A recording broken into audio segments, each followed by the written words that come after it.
Narkoba meningkat, prostitusi meningkat, terus konflik dan kejahatan ataupun hal yang menyangkut penjarahan akan ada di 2021. Penjarahan akan ada di 2021. Penjarahan besar, ada politik pemanas dan ada bahasa-bahasa yang mungkin banyak, misalnya politiknya mungkin pergantian presiden, sudah mulai rata-ratanya, mulai dari daerah, dari mulai ke atas, sudah mulai pemanas semuanya. Memang akan ada pergantian, tapi dimulai dengan adanya penjarahan, keributan. Dan saya sebagai hamba Tuhan, saya sebagai seorang pendeta, saya sebagai seorang pengikut Kristus menantang Mbak Yu ini untuk kita buktikan ramalanmu yang betul atau Tuhan Yesus saya yang lebih hebat. Ramalanmu yang betul atau Tuhan Yesus saya yang lebih hebat.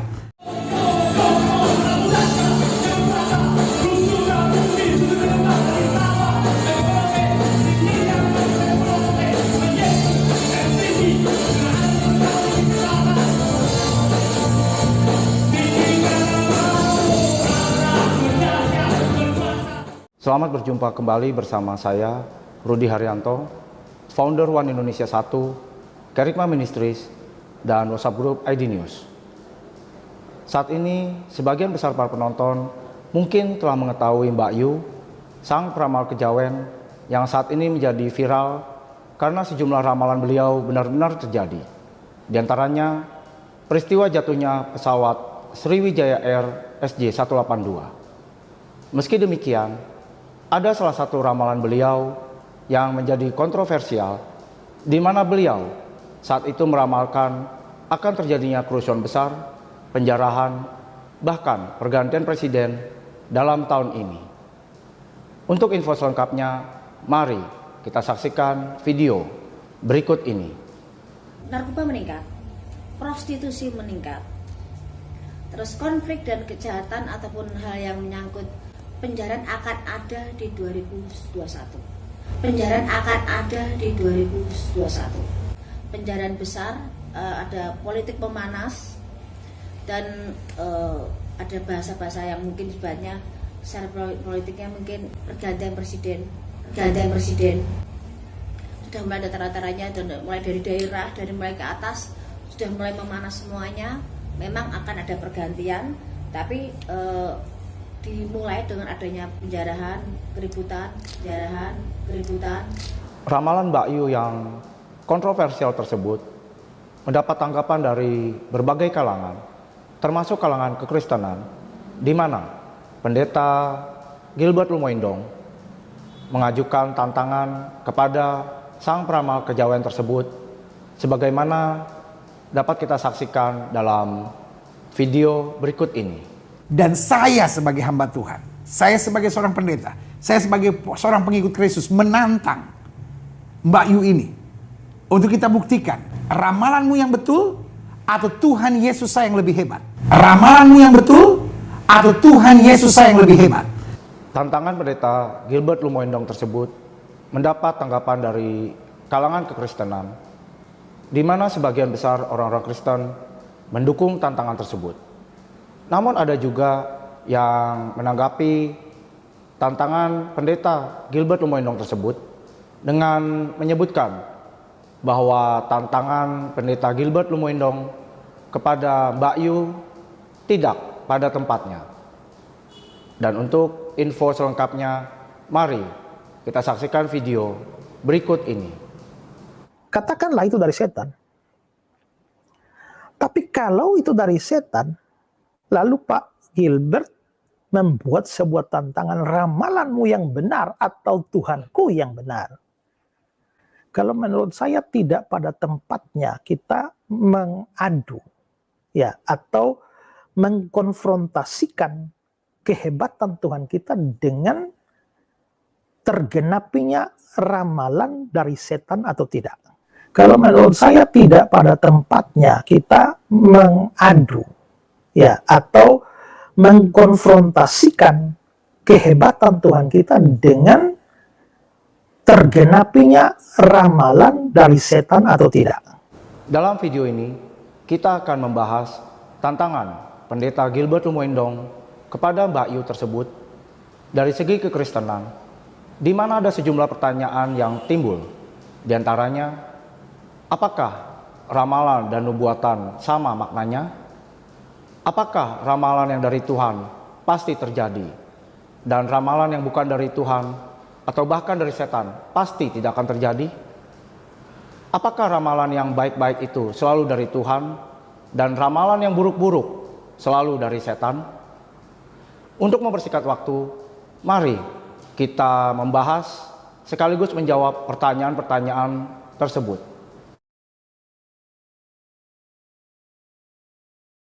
1 Raja-Raja 22 ayat 12 dan 13. Juga semua nabi itu bernubuat demikian, katanya, majulah ke Ramot Gilead, dan engkau akan berundung. Tuhan akan menyerahkannya ke dalam tangan raja. Suruhan yang pergi memanggil Mika itu berkata kepadanya, ketahuilah, nabi-nabi itu sudah sepakat meramalkan yang baik bagi raja.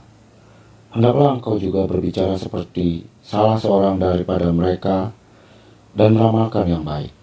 Perhatikan, ayat-ayat tersebut dengan jelas menggunakan kata bernubuat dan juga kata meramalkan. Jadi, kita dapat menyimpulkan bahwa kata bernubuat dan kata meramalkan memiliki makna yang sama, di mana kata bernubuat merupakan istilah yang digunakan dalam Alkitab, sedangkan istilah meramalkan merupakan kata yang umum digunakan dalam kehidupan sehari-hari. Demikian pula dengan kata nubuatan atau nubuat, serta kata ramalan yang juga memiliki makna yang sama, di mana kata nubuatan atau nubuat merupakan istilah yang digunakan dalam Alkitab atau dunia kekristenan, sedangkan istilah ramalan merupakan kata yang umum digunakan dalam kehidupan sehari-hari. 2 Raja-Raja 10 ayat 10. Ketahuilah sekarang bahwa firman Tuhan yang telah diucapkan Tuhan tentang keluarga Ahab tidak ada yang tidak digenapi. Tuhan telah melakukan apa yang difirmankannya dengan perantaran Elia, hambanya. Ayat tersebut dengan jelas menyimpulkan bahwa nubuat atau ramalan yang dari Tuhan pasti terjadi. Lalu, bagaimana dengan ramalan yang bukan dari Tuhan atau bahkan dari setan? Apakah ramalan yang bukan dari Tuhan atau bahkan dari setan pasti tidak akan terjadi? Apabila di tengah-tengahmu muncul seorang nabi atau seorang pemimpi, dan ia memberitahukan kepadamu suatu tanda atau mujizat, dan apabila tanda atau mujizat yang dikatakannya kepadamu itu terjadi, dan ia membujuk, mari kita mengikuti Allah lain yang tidak kau kenal, dan mari kita berbakti kepadanya, maka janganlah engkau mendengarkan perkataan nabi atau pemimpi itu, sebab Tuhan, Allahmu, mencoba kamu untuk mengetahui apakah kamu sungguh-sungguh mengasihi Tuhan Allahmu dengan segenap hatimu dan dengan segenap jiwamu. Dalam ayat-ayat tersebut dikatakan bahwa seorang nabi yang bukan dari Tuhan mengadakan tanda, ataupun seorang pemimpi yang bukan dari Tuhan bermimpi, dan tanda ataupun mimpi tersebut terjadi. Sampai di sini kita dapat menyimpulkan bahwa ramalan yang bukan dari Tuhan atau bahkan dari setan bisa saja terjadi, namun bisa juga tidak terjadi sama sekali. Logikanya ialah, kalau ramalan yang bukan dari Tuhan atau bahkan dari setan pasti tidak terjadi, tentunya tidak akan ada satu orang pun yang percaya kepada ramalan yang bukan dari Tuhan atau bahkan dari setan tersebut.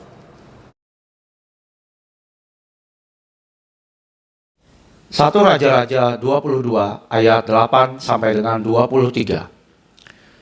Jawab Raja Israel kepada Yosafat, masih ada seorang lagi yang dengan perantaranya dapat diminta petunjuk Tuhan.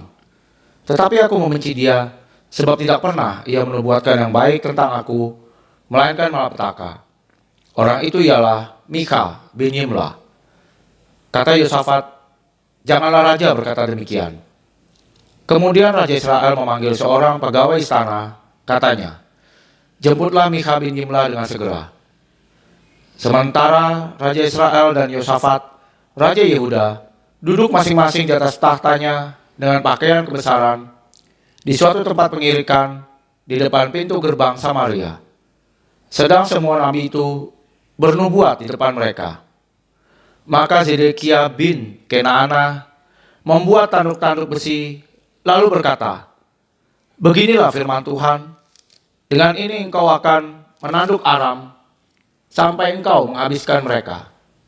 Juga semua nabi itu bernubuat demikian, katanya, majulah ke Ramot Gilead dan engkau akan beruntung, Tuhan akan menyerahkannya ke dalam tangan raja. Suruhan yang pergi memanggil Mika itu berkata kepadanya, ketahuilah, nabi-nabi itu sudah sepakat meramalkan yang baik bagi raja. Hendaklah engkau juga berbicara seperti salah seorang daripada mereka dan meramalkan yang baik.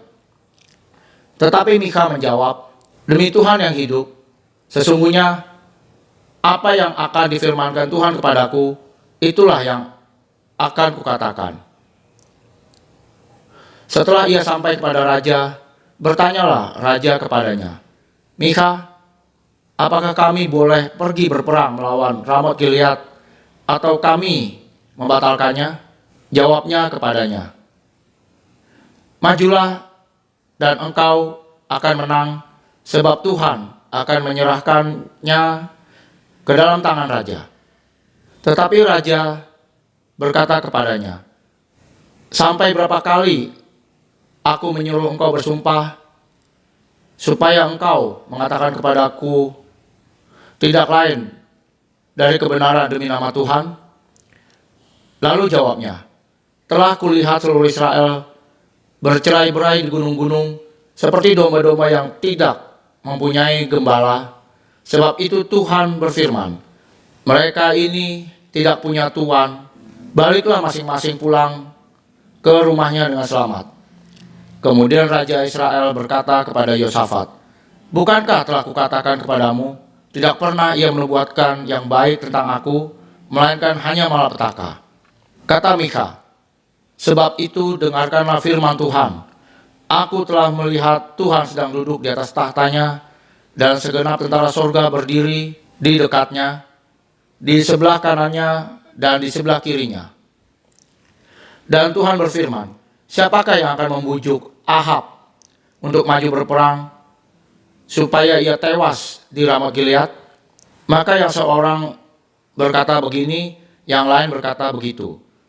Kemudian tampillah suatu roh, lalu berdiri di hadapan Tuhan. Ia berkata, aku ini akan membujuknya. Tuhan bertanya kepadanya, dengan apa? Jawabnya, aku akan keluar dan menjadi roh dusta dalam mulut semua nabinya. Ia berfirman, biarlah engkau membujuknya, dan engkau akan berhasil pula. Keluarlah dan perbuatlah demikian. Karena itu, sesungguhnya Tuhan telah menaruh roh dusta ke dalam mulut semua nabimu ini, sebab Tuhan telah menetapkan untuk menimpakan malapetaka kepadamu. Ayat-ayat tersebut menceritakan bahwa saat itu ada rombongan nabi palsu yang dipimpin oleh Zedekia bin Kenaana dan juga seorang nabi Tuhan bernama Mika bin Yimlah, di mana rombongan nabi palsu tersebut menubuatkan atau meramalkan hal yang baik. Zedekia bin Kenaana saat itu mengangkat tanduk-tanduk besi dan berkata bahwa Raja Israel, Ahab, dan juga Raja Yehuda, Yosafat, akan menanduk dan menghabiskan Aram. Sebaliknya, Nabi Mika bin Yimlah menubuatkan hal yang buruk, di mana beliau berkata bahwa dirinya melihat seluruh Israel tercerai-berai seperti domba-domba yang tidak memiliki gembala, dan juga menyuruh mereka untuk pulang ke rumah mereka dengan selamat. Perhatikan, ramalan yang baik justru disampaikan oleh rombongan nabi palsu yang dipimpin oleh Zedekia bin Kenaana. Sedangkan ramalan yang buruk justru disampaikan oleh seorang nabi Tuhan bernama Mikha bin Yimlah. Tuhan bahkan merancangkan malapetaka bagi Raja Israel, yaitu Ahab, sebagaimana dikatakan dalam ayat Alkitab berikut ini. 1 Raja-Raja 22 ayat 23. Karena itu, sesungguhnya Tuhan telah menaruh roh dusta ke dalam mulut semua nabimu ini, sebab Tuhan telah menetapkan untuk menimpakan malapetaka kepadamu. Dan ternyata ramalan buruk yang dikatakan oleh Nabi Mikha bin Yimlah tersebut benar-benar terjadi, sebagaimana diceritakan dalam ayat-ayat Alkitab berikut ini. 1 Raja-Raja 22 ayat 34 sampai dengan 38. Tetapi seseorang menarik panahnya dan menembak dengan sembarangan saja dan mengenai Raja Israel di antara sambungan baju zirahnya. Kemudian ia berkata kepada pengemudi keretanya, "Putar, bawa aku keluar dari pertempuran, sebab aku sudah luka." Tetapi pertempuran itu bertambah seru pada hari itu, dan raja tetap ditopang berdiri di dalam kereta berhadapan dengan orang Arab itu, sampai ia mati pada waktu petang. Darahnya mengalir dari lukanya ke dalam palung kereta. Kira-kira pada waktu matahari terbenam, terdengarlah teriakan di sepanjang barisan tentara itu. Masing-masing ke kotanya, masing-masing ke negerinya. Raja sudah mati. Maka pulanglah mereka ke Samaria, lalu mereka menguburkan raja di Samaria. Ketika kereta itu dicuci di tepi telaga Samaria, maka darah raja dijilat anjing. Sedang perempuan-perempuan sundal mandi di tempat itu sesuai dengan firman Tuhan yang telah diucapkannya. Lalu bagaimana dengan ayat Alkitab yang menyatakan bahwa rancangan Tuhan ialah rancangan damai sejahtera dan bukan rancangan kecelakaan? Bukankah Tuhan memberikan hari depan yang penuh harapan sebagaimana dikatakan dalam ayat Alkitab berikut ini? Yeremia 29 ayat 11. Sebab aku ini mengetahui rancangan-rancangan apa yang ada padaku mengenai kamu, demikianlah firman Tuhan, yaitu rancangan damai sejahtera dan bukan rancangan kecelakaan, untuk memberikan kepadamu hari depan yang penuh harapan. Benar. Namun jangan kesampingkan ayat Alkitab lainnya seperti ayat Alkitab berikut ini. Roma 8 ayat 28. Kita tahu sekarang bahwa Allah turut bekerja dalam segala sesuatu untuk mendatangkan kebaikan bagi mereka yang mengasihi Dia, yaitu bagi mereka yang terpanggil sesuai dengan rencana Allah. Perhatikan, dalam ayat Alkitab tersebut ada kalimat mereka yang mengasihi Dia dan mereka yang terpanggil sesuai dengan rencana Allah. Sampai di sini, kita dapat menyimpulkan bahwa Tuhan memang merancangkan rancangan damai sejahtera dan juga memberikan hari depan yang penuh harapan, namun bukan kepada semua orang. Dan sesuai dengan ayat tersebut, hanya bagi orang-orang yang mengasihi Tuhan dan juga orang-orang yang terpanggil sesuai dengan rencana Allah. Lalu, bagaimana dengan orang-orang yang tidak mengasihi Tuhan? Bisa saja Tuhan merancangkan malapetaka bagi orang-orang yang tidak mengasihi Tuhan, bahkan bagi orang-orang fasik, sebagaimana dikatakan dalam ayat-ayat Alkitab berikut ini. Yeremia 14 ayat 14 sampai 16. Jawab Tuhan kepadaku, para nabi itu bernubuat palsu demi namaku. Aku tidak mengutus mereka, tidak memerintahkan mereka, dan tidak berfirman kepada mereka. Mereka menubuatkan kepadamu penglihatan bohong, ramalan kosong, dan tipu rekaan hatinya sendiri. Sebab itu, beginilah firman Tuhan mengenai para nabi yang bernubuat demi namaku, padahal aku tidak mengutus mereka.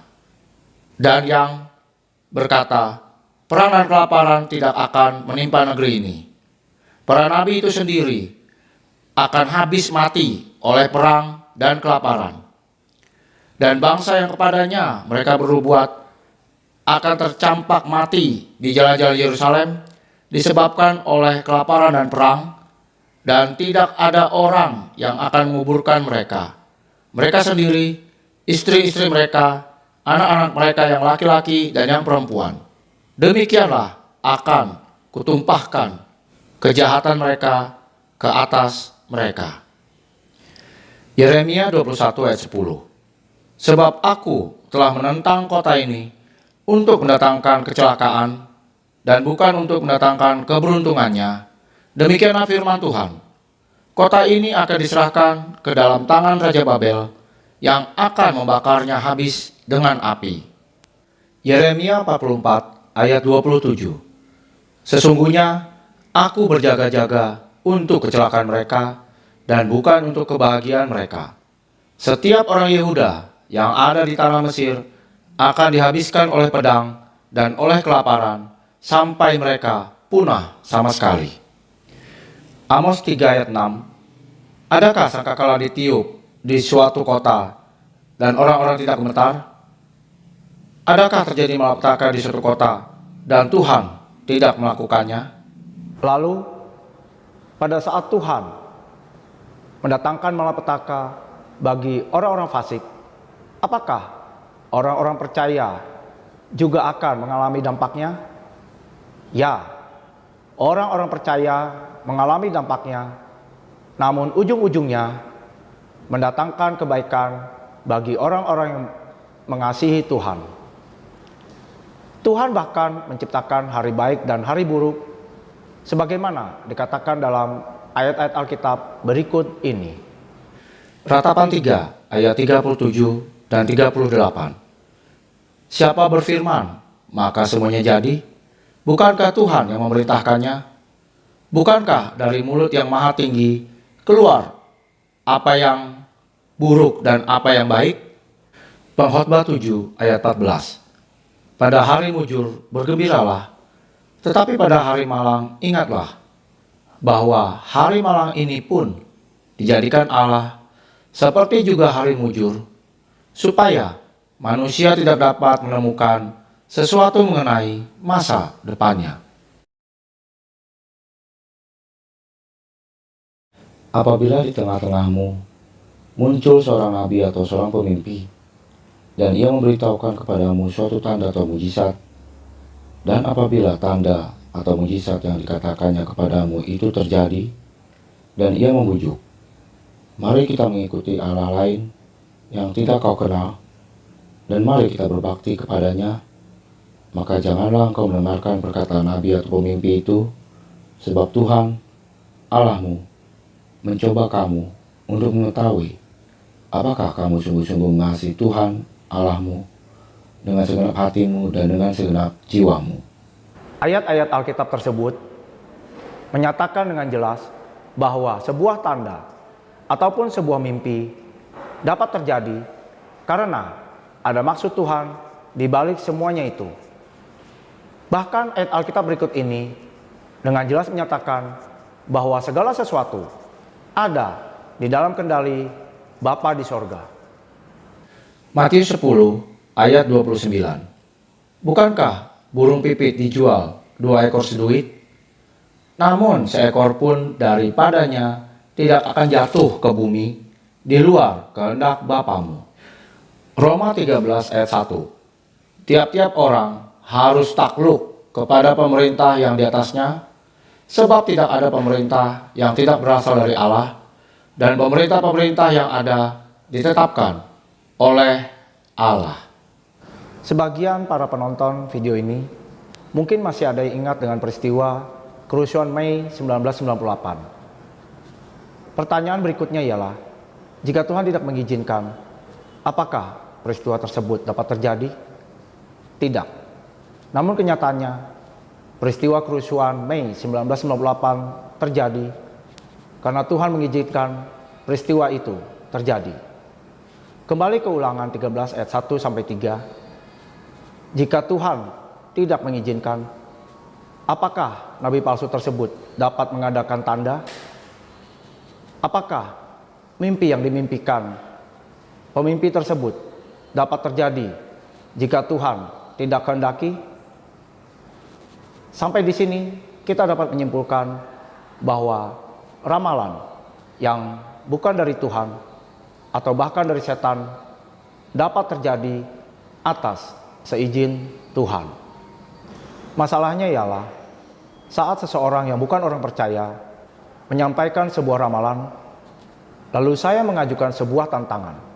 Ramalanmu yang benar atau Tuhanku yang benar? Dan ternyata ramalan tersebut benar-benar terjadi. Kira-kira apa yang akan dikatakan orang-orang lain? Mereka pasti akan berkata, berarti Tuhan lu gak benar dong kalau gitu. Padahal kebenarannya ialah ramalan yang bukan dari Tuhan atau bahkan dari setan bisa terjadi karena Tuhan mengizinkan ramalan tersebut terjadi.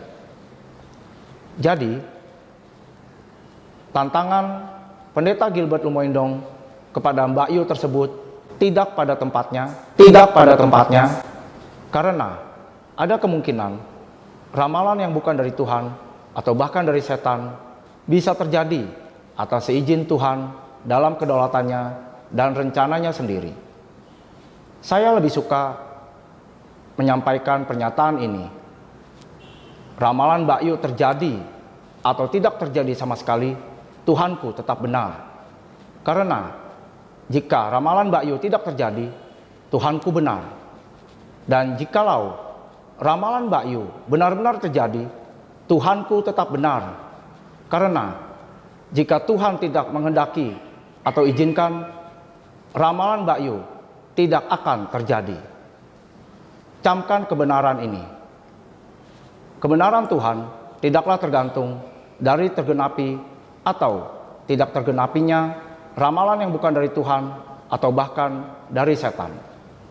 Meski demikian, kita sebagai orang-orang percaya harus tetap mendoakan bangsa Indonesia dan juga Presiden Jokowi agar Tuhan melindungi bangsa Indonesia dan juga Presiden Jokowi.